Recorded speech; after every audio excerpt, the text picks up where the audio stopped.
শুধুমাত্র এই দোয়াটি একবার পড়েন, আল্লাহ তাআলা আপনার 90 বছরের গুনাহ মাফ করে দেবেন ইনশাআল্লাহ।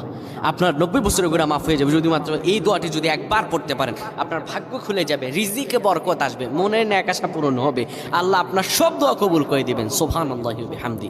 এত ফজিলত, এই দোয়াটা আপনারা শেয়ার করে দিবেন। এই যুবকেরা, আমল না করেও সওয়াব পাবা। তোমার একটি শেয়ারে, একটা বাটনে প্রেস করে তুমি সওয়াব পেয়ে যাবা। কারণ তুমি আমল না করো, অন্য কেউ যদি তোমার শেয়ারের বদৌলতে আমল করে, সওয়াব তুমি পেয়ে যাবা। নবীজির হাদিস।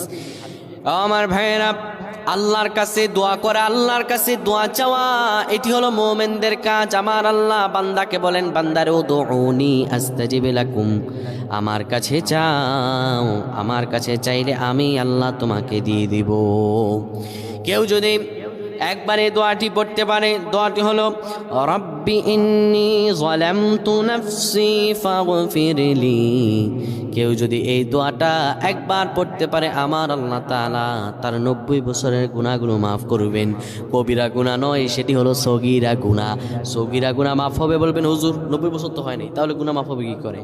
আপনার যত বছর হয়েছে তত বছরের সগীরা গুনাহ মাফ হবে, আর বাদ বাকিটা কাউন্ট করে আপনার আমল নামায় নফল নামাজ, নফল আমলের সওয়াব আল্লাহ তাআলা আপনার আমল নামায় দিয়ে দিবেন।